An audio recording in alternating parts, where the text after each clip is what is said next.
Deus, eis sotto volte magnete per omnium eum peccator, e acqui detesto quia peccando, non solo penas aterius estatutas. As Fitas de Jonestown. O último dia da maior tragédia de uma seita. Em 18 de novembro de 1978, no coração da selva da Guiana, a voz rouca e carregada de veneno de um homem ecoava pelos alto-falantes de um vilarejo improvisado. Eram as últimas palavras que centenas de pessoas ouviriam antes de morrer. O homem era Jim Jones. E o lugar? Jonestown. Capítulo 1. O homem que convencia até o silêncio. Jim Warren Jones nasceu em 13 de maio de 1931, em Cret, Indiana. Filho de uma família pobre, cresceu em meio à Grande Depressão, cercado por desemprego, fome e uma sensação constante de desamparo. Desde cedo, mostrava um olhar penetrante, daqueles que parecem examinar a alma, e um estranho fascínio pela religião e pelo poder que ela exercia sobre as pessoas. Ainda menino, Jones passava horas visitando diferentes igrejas. Não importava se eram batistas, metodistas ou pentecostais. Ele queria observar como os pastores atraíam a atenção da congregação. Assistia, calado, mas absorvendo cada gesto, cada pausa dramática na voz, cada lágrima arrancada dos fiéis. Alguns vizinhos diziam que ele tinha um talento precoce para o comando, enquanto outros o consideravam inquietante, como se aquele garoto já soubesse manipular emoções antes mesmo de entender o peso disso. Na adolescência, Jim começou a imitar aquilo que via. Fazia pequenos cultos no quintal, pregando para outras crianças sobre céu, inferno e redenção. Mas não eram pregações comuns. Ele misturava passagens bíblicas com frases que havia lido em livros marxistas e discursos políticos da época. Desde cedo, sua fé não era apenas espiritual. Era uma ferramenta para falar de poder, revolução e obediência. Nos anos 50, fundou sua primeira congregação. Ali, mostrou o que viria a ser sua marca registrada. Um carisma quase hipnótico. Jim Jones não apenas pregava, ele invadia o pensamento de seus seguidores. Usava um tom de voz que alternava entre suavidade acolhedora e intensidade cortante, capaz de arrancar lágrimas e risos na mesma frase. Encenava milagres, como curar doenças ou fazer paralíticos andarem, com a ajuda de cúmplices, ganhando a fama de líder ungido. Mas por trás dos sermões inflamados sobre igualdade racial e justiça social, crescia algo mais sombrio. Jones alimentava uma necessidade insaciável de controle absoluto. Ele começou a se cercar de pessoas leais, que o chamavam de pai, e incentivava seus seguidores a romperem laços com familiares que não fizessem parte da igreja. A ideia era simples, mas mortal. Quem não estivesse com ele, estava contra ele. Com o passar dos anos, a congregação se transformou em uma máquina de adoração ao próprio Jim Jones. As pregações sobre Deus eram cada vez mais substituídas por discursos sobre ele mesmo. Seus seguidores não apenas o ouviam, eles acreditavam que sua voz era a própria voz de Deus na terra. E quando um líder chega a esse ponto, a linha entre fé e prisão mental desaparece, e a obediência cega se torna apenas questão de tempo. Capítulo 2. O refúgio que se tornou armadilha. O nome Jonestown soava como promessa de esperança. Era anunciado por Jim Jones como um paraíso socialista. Um novo Éden onde negros, brancos, idosos, crianças e famílias inteiras viveriam em igualdade, longe da ganância capitalista e da violência das cidades. Para os seguidores que já viviam anos sob a retórica inflamável de Jones, a mudança para a selva da Guiana parecia um chamado divino. Em 1974, a liderança do Templo do Povo começou a enviar pequenos grupos para preparar o terreno. A área era isolada, cercada por mata densa e cortada por rios turvos. Para chegar até lá, era preciso enfrentar horas de estrada precária e depois mais horas de barco. Esse isolamento, que Jones vendia como proteção contra a corrupção do mundo, era na verdade um muro invisível, Quem entrasse, dificilmente sairia. Quando a maioria dos seguidores chegou anos depois, encontrou um cenário bem diferente do prometido. As cabanas eram improvisadas, feitas de madeira mal cortada e telhas enferrujadas. O calor era sufocante. O solo, infértil. Mosquitos e insetos infestavam cada canto. A comida era racionada: arroz, feijão e raramente carne. Tudo era pesado e controlado pela liderança. O que deveria ser uma comunidade livre logo se revelou um sistema de vigilância constante. Homens armados, chamados de guardiões da fé, circulavam dia e noite, observando cada movimento. Jones controlava a correspondência. Cartas para familiares nos Estados Unidos eram censuradas, e qualquer menção a problemas era punida. Conversas particulares eram denunciadas por informantes, e reuniões obrigatórias eram usadas para humilhar publicamente quem questionasse as ordens. As jornadas de trabalho chegavam a 12 horas, sob sol escaldante. À noite, Jones convocava seus fiéis para discursos intermináveis transmitidos pelos alto-falantes espalhados pelo vilarejo. Não importava se era meia-noite ou 3 da manhã. Sua voz, carregada de raiva ou falsa ternura, preenchia cada barraco, lembrando a todos que ele estava sempre presente. E havia ainda as chamadas noites brancas. Nessas ocasiões, Jones reunia todos no pavilhão principal e anunciava que o vilarejo estava prestes a ser atacado por forças inimigas. Ordenava que bebessem um líquido servido em copos de papel. Só depois revelava que era um teste de lealdade. Não havia veneno, mas a mensagem era clara. Eles morreriam juntos se ele mandasse. Aos poucos, Jonestown deixou de ser um lar e se tornou uma prisão mental e física. A selva ao redor não apenas isolava, abafava. O barulho constante dos insetos, o calor opressor e a presença dos guardas armados faziam qualquer pensamento de fuga parecer impossível. E, acima de tudo, havia o medo. O medo de trair o homem que diziam ser a encarnação viva de Deus. E o medo de que, sem ele, não houvesse mais futuro. Capítulo 3. Sinais de que algo irá romper. Em 1978, a muralha invisível que Jim Jones havia construído ao redor de Jonestown começou a apresentar rachaduras. Nos Estados Unidos, ex-membros do Templo do Povo, pessoas que haviam conseguido escapar, formaram um grupo chamado Concerned Relatives, parentes preocupados.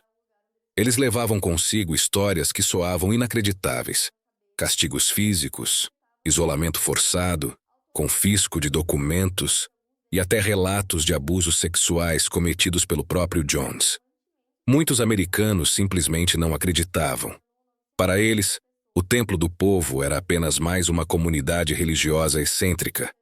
Mas para as famílias que haviam perdido o contato com filhos, irmãos e pais, não restava dúvida. Algo profundamente errado estava acontecendo naquela selva. A pressão aumentou quando cartas e bilhetes contrabandeados de dentro de Jonestown começaram a chegar aos Estados Unidos. Eram mensagens curtas, escritas às pressas, que pediam resgate. Por favor, tirem-me daqui. Não estamos seguros. Não digam que sou eu quem escreveu. Ele vai nos matar. Esses relatos chegaram aos ouvidos de Leo Ryan, um congressista californiano conhecido por se envolver pessoalmente em investigações de direitos humanos. Ryan era um homem obstinado.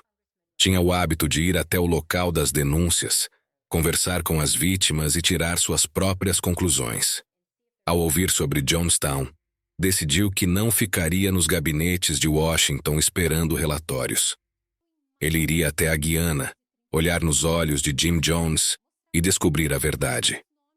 Em novembro de 1978, Ryan formou uma pequena comitiva. O grupo incluía jornalistas, assessores e alguns familiares de membros do Templo do Povo. A viagem até Jonestown não foi simples. Estradas estreitas, rios sinuosos e um calor úmido que parecia sugar o ar dos pulmões. Ao chegarem, foram recebidos com sorrisos e música. Crianças cantavam canções ensaiadas, adultos apertavam as mãos dos visitantes e repetiam frases sobre liberdade e união. Era uma encenação meticulosa, o paraíso que Jones queria que o mundo visse. Mas a ilusão não durou muito. Enquanto câmeras gravavam discursos, alguns membros se aproximavam discretamente dos visitantes, escorregando bilhetes para dentro de bolsos e pastas. As mensagens eram curtas, quase desesperadas. Queremos ir embora. A cada bilhete, a máscara de Jonestown começava a rachar. E Jones, que observava cada movimento, sabia disso. Naquela noite, o líder reuniu seus guardas e aliados mais próximos. Para ele, a presença de Leo Ryan não era uma simples visita. Era uma ameaça direta ao seu controle. E Jones nunca reagia a ameaças com diplomacia. Capítulo 4. A primeira morte. A manhã de 18 de novembro de 1978 começou abafada, com um silêncio estranho pairando sobre Jonestown. Os sorrisos ensaiados do dia anterior haviam desaparecido. Muitos membros que ainda na noite anterior cantavam e abraçavam visitantes para as câmeras, agora caminhavam cabisbaixos, evitando contato visual. Era como se soubessem que algo irreversível estava prestes a acontecer.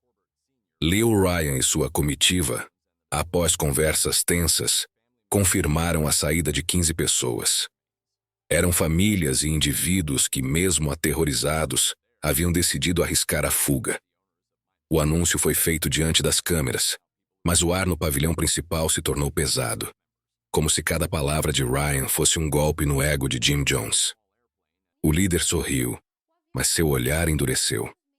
Atrás dele, seus guardas, homens altos, musculosos e armados, se movimentavam inquietos. Enquanto o grupo de desertores se preparava para partir, Jones fez uma última tentativa de convencimento. Falou sobre traição, injustiça e ingratidão, olhando fixamente para cada um que iria embora. Alguns hesitaram, outros choraram. Mas Ryan insistiu, quem queria sair, sairia. A comitiva deixou Jonestown em um caminhão improvisado, levando desertores, jornalistas e o deputado. O trajeto até o aeródromo de Port Kaituma era curto, mas cada curva parecia mais estreita, e o som do motor ecoava na selva como um alerta. Atrás deles, em outro veículo, alguns homens do Templo do Povo seguiam disfarçando suas intenções. Quando chegaram ao pequeno campo de pouso, os 2 aviões fretados já estavam prontos.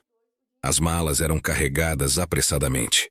Câmeras gravavam a movimentação, registrando olhares de alívio e ansiedade. Foi então que um trator com uma carreta improvisada na traseira se aproximou pela estrada de terra. Nela, estavam cerca de 7 homens armados com fuzis e pistolas. O ataque foi rápido e brutal. Os primeiros disparos atingiram as asas do avião e acertaram jornalistas que filmavam a cena. Pessoas caíram no chão, tentando se arrastar para fora da linha de fogo. Leo Ryan, alvejado várias vezes, morreu quase instantaneamente. Um jornalista e 2 desertores também foram executados a queima-roupa. O som dos tiros se misturava aos gritos de dor e desespero. Quem conseguia se esconder atrás das rodas do avião, ou se jogar na mata, o fazia instintivamente, sem saber se sobreviveria aos próximos segundos. Quando o tiroteio cessou, o chão estava manchado de sangue, câmeras destruídas e corpos espalhados pelo campo de pouso. O massacre em Port Kaituma havia selado o destino de todos em Jonestown. De volta à comunidade, mensageiros leais a Jones já levavam a notícia. O governo americano viria, e viria armado. Para Jim Jones, a guerra que ele pregara por anos havia finalmente chegado, e na mente distorcida do líder, havia apenas uma saída: todos partirem juntos. Para sempre. Capítulo 5. A fita Q042. O pavilhão comunitário de Jonestown estava lotado.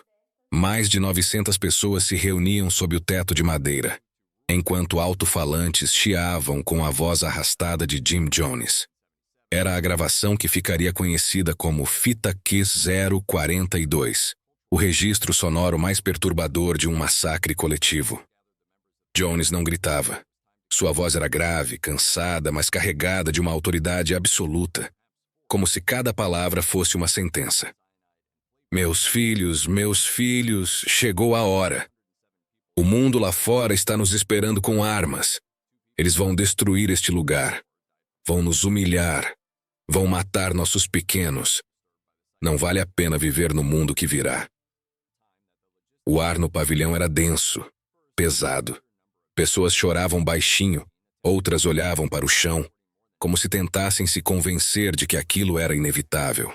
Atrás de Jones, grandes barris metálicos estavam prontos. Dentro deles, uma mistura letal. Kool-Aid com cianeto, sedativos e tranquilizantes. Voluntários começavam a encher copos de papel e distribuí-los. O líder falava como um guia espiritual, não como um assassino. Bebam rápido. Não deixem o medo tomar conta. É apenas o caminho para outro plano de existência. O momento mais cruel veio quando Jones ordenou que as crianças fossem as primeiras. Mães e pais com lágrimas nos olhos seguravam seus filhos no colo e colocavam o líquido nos lábios deles. O veneno agia rápido. Espasmos, espuma na boca, respiração que se tornava um sussurro. E silêncio. O choro de uma mãe desesperada ecoou na gravação. Não, por favor, não me faça fazer isso. Jones respondeu impassível.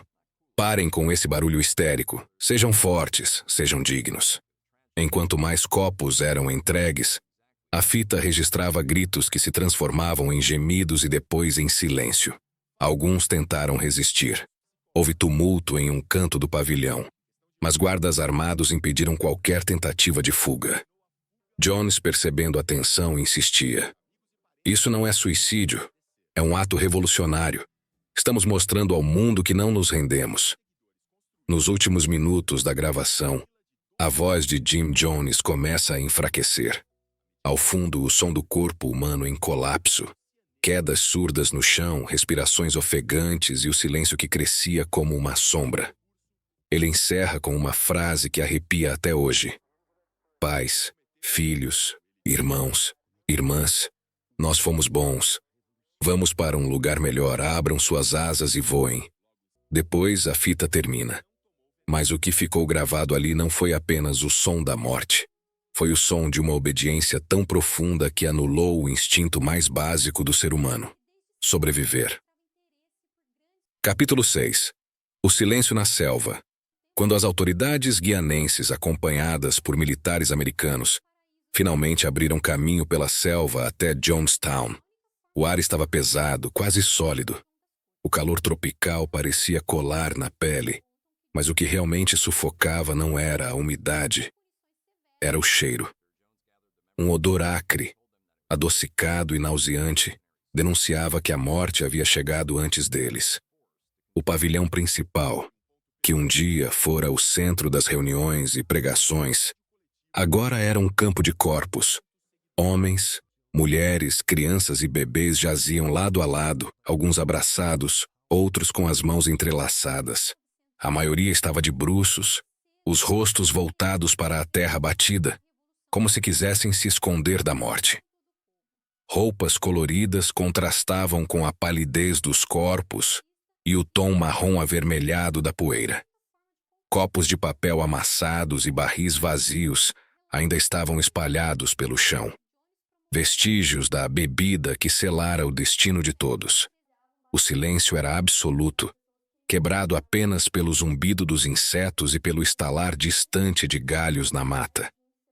Soldados experientes recuavam alguns passos, tentando conter o impulso de vomitar.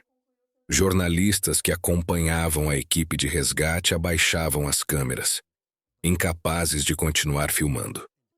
Ninguém estava preparado para ver quase toda uma comunidade morta em um único dia. Entre os corpos, chamava a atenção a ausência de marcas de luta. Não havia barricadas nem sinais de fuga em massa. Apenas rendição. Aquilo não era o cenário de uma batalha. Era o retrato final de uma obediência absoluta. E então, o líder. Jim Jones estava caído em sua cadeira como se tivesse decidido assistir até o fim. Não havia copo perto dele. Sua cabeça pendia para o lado, um buraco de bala na têmpora esquerda. O sangue seco formava uma mancha escura na madeira. Ao lado, um revólver calibre .38. A posição do corpo e o ferimento indicavam que ele não provou do veneno que obrigou todos a beber. Alguns acreditam que foi suicídio. Outros sustentam que alguém, talvez um seguidor leal até o último segundo, puxou o gatilho para cumprir seu desejo final. Enquanto as equipes começaram a contar os mortos, a dimensão da tragédia se revelou.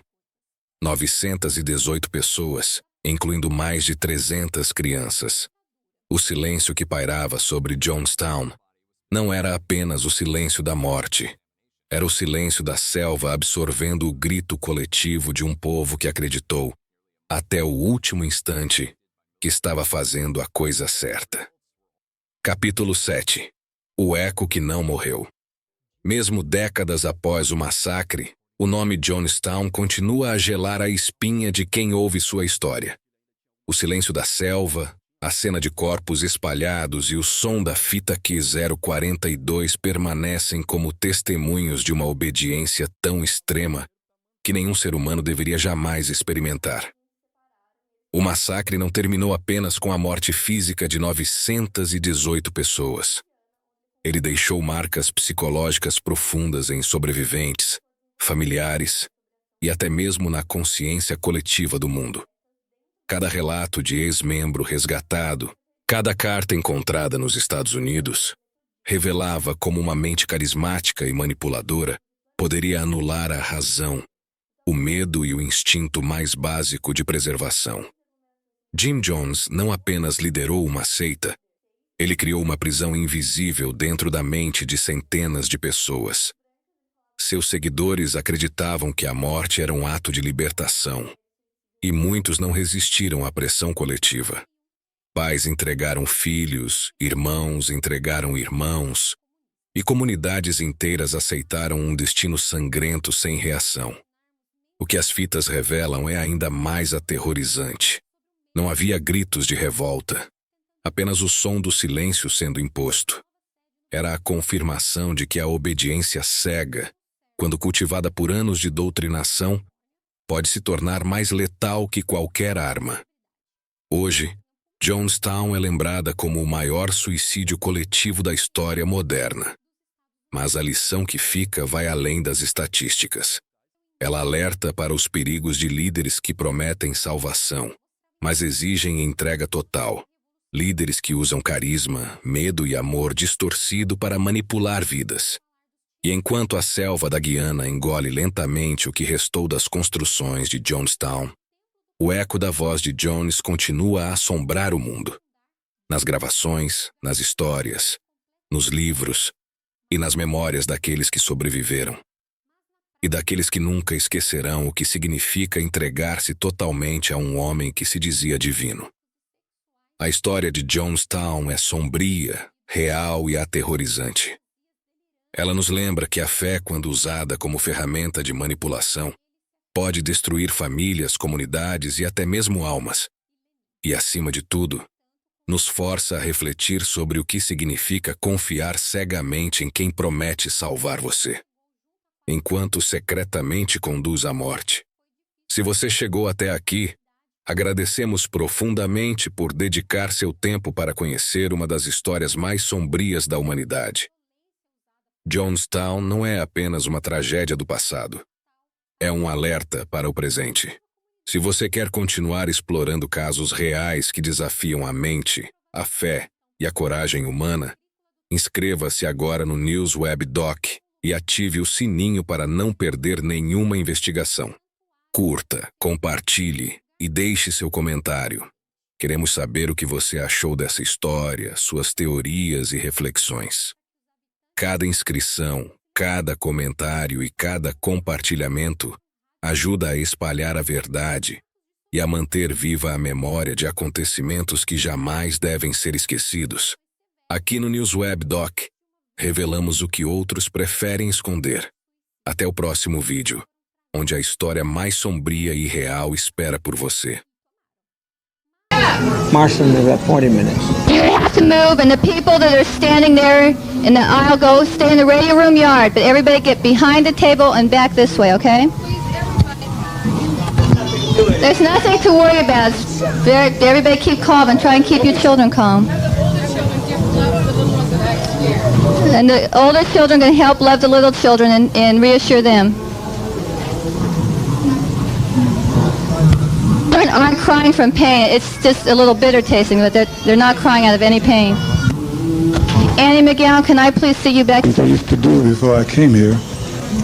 So let me tell you about it. It might make a lot of you feel a little more comfortable. Sit down and be quiet, please. One of the things that I used to do, I used to be a therapist. And the kind of therapy that I did had to do with reincarnation and past life situations. And every time anybody had the experience of going into a past life, I was fortunate enough through Father to be able to let them experience it all the way through their death, so to speak. And everybody was so happy when they made that step to the other side. When you step, there's no other thing you can do but step that way. It's the only way to step. The choice is not ours now. It's out of our hands. If you have a body that's been crippled, suddenly you have the kind of body that you want to have. A little rest. It feels good. You've never felt so good, family, I tell you. You've never felt so good is how that feels.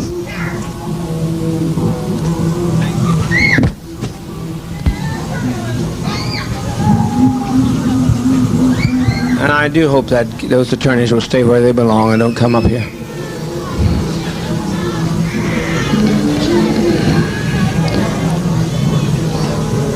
What is it? What is it? Get what? It's hard. It's hard. Only at first. Only at first is it hard. It's hard only at first. Living, you're looking at death. It only looks. Living is much, much more difficult. Raising up every morning and not knowing what's going to be the night's bringing. It's much more difficult. It's much more difficult. I just want to say something to everyone that I see that is standing around and crying. This is nothing to cry about. This is something we should all rejoice about. We should be happy about this. They always told us that we should cry when you're coming into this world. Well, when we're living and we're living it peaceful, I think we should be happy about this. I was just thinking about Jim Jones. He just has suffered and suffered and suffered. He is the only God, and he don't even have a chance to enjoy himself here. And I wanted to say one more thing. This is one thing I want to say. That few that's gone, it's many more here. He's still, that's not all of us. That's not all yet. That's just a few that has got a chance to get to the one that they could tell their story to, their lives to. So I'm looking at so many people crying. I wish you would not cry and just thank Father. Just thank him. I've been here about...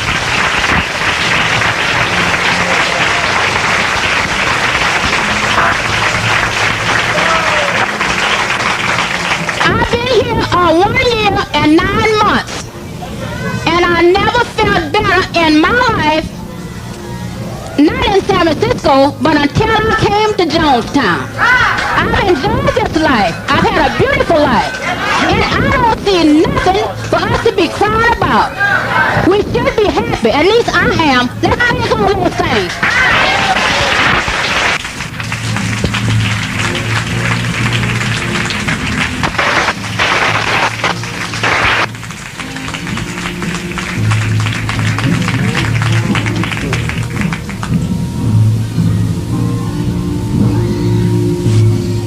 Wouldn't be alive today. I just like to thank Dad because he was the only one that stood up for me when I needed him. And thank you, Dad.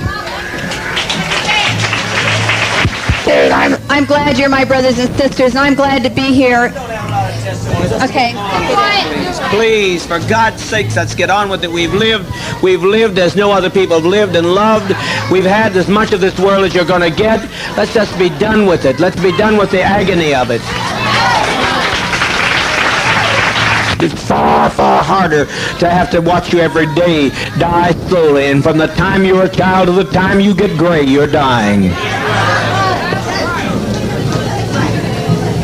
Dishonest, and I'm sure that they'll pay for it. They'll pay for it.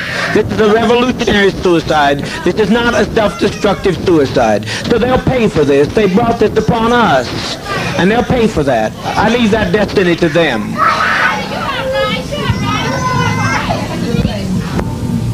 Who wants to go with their child has a right to go with their child. I think it's humane. I want to see you go, though. They can take me and do with me whatever they want to do. I want to see you go. I don't want to see you go through this hell no more. No more, no more, no more.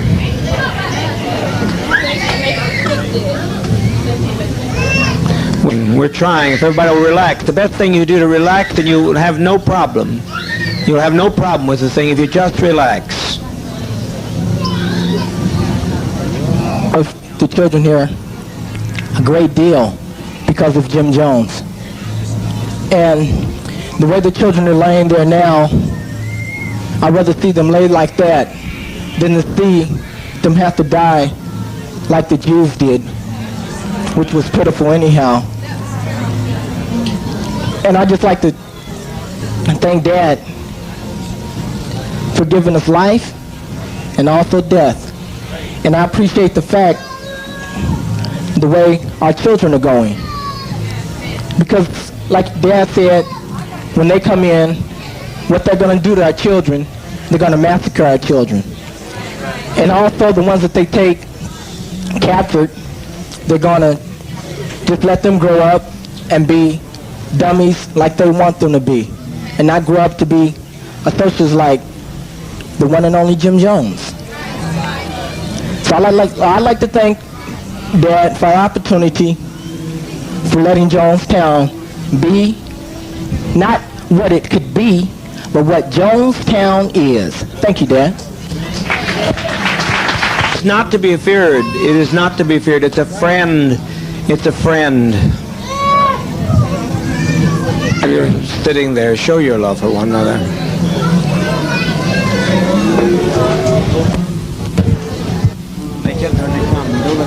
Calm, let's get calm, let's get calm.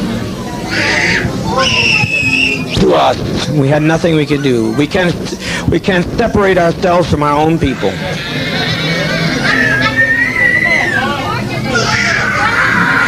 For 20 years laying in some old rotten nursing home.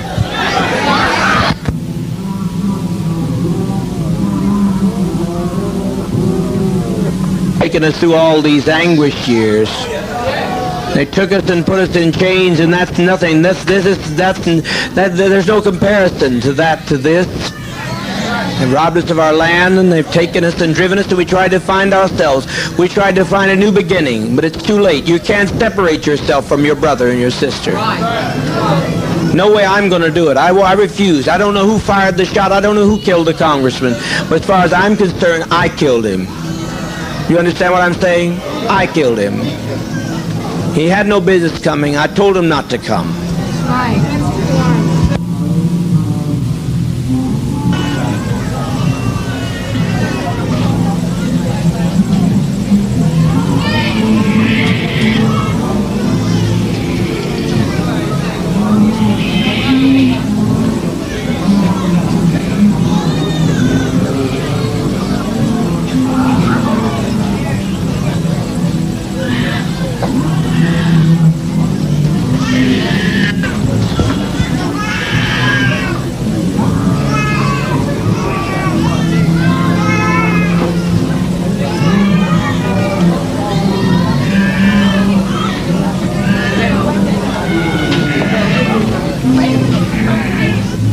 With respect, die with a degree of dignity. Lay down your life with dignity. Don't lay down with tears and agony. There's nothing to death. It's like Max said, it's just stepping over into another plane. Don't be this way. Stop this hysterics. This is not the way for people who are socialist, communists to die. No way for us to die. We must die with some dignity.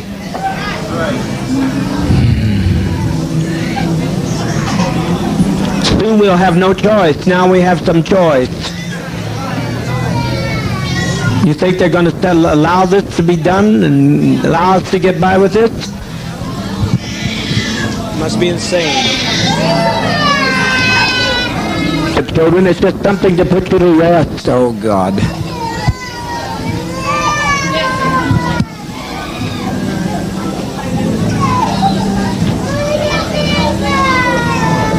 Mother, mother, mother, mother, mother, please.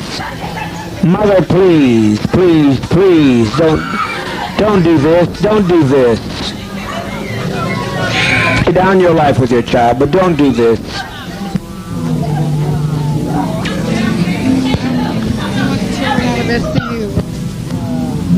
Free at last. Please, keep your emotions down, keep your emotions down. Children, it will not hurt if you'll be quiet, if you'll be quiet.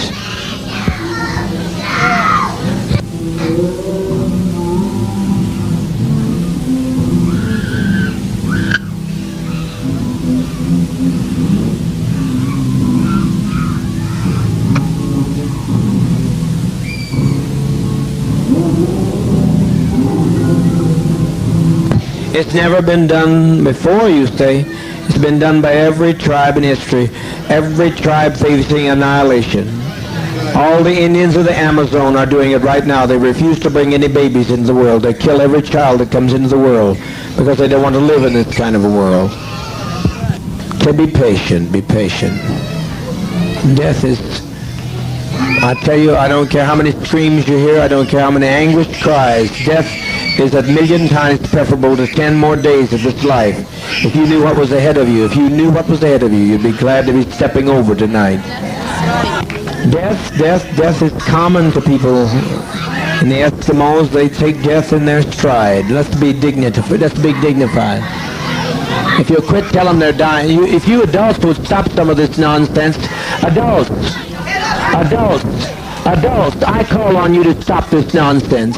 I call on you to quit exciting your children when all they're doing is going to quiet rest.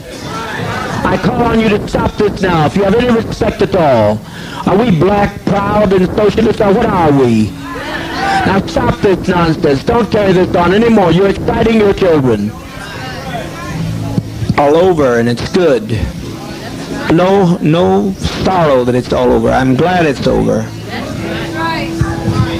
Hurry, hurry, my children, hurry. All I say, does not fall into the hands of the enemy. Hurry, my children. Hurry. The seniors out here that I'm concerned about. Hurry. I don't want to leave my seniors to this mess. Quickly, quickly, quickly, quickly, quickly. Sisters, good knowing you. No more pain, Al. No more pain, I said, Al.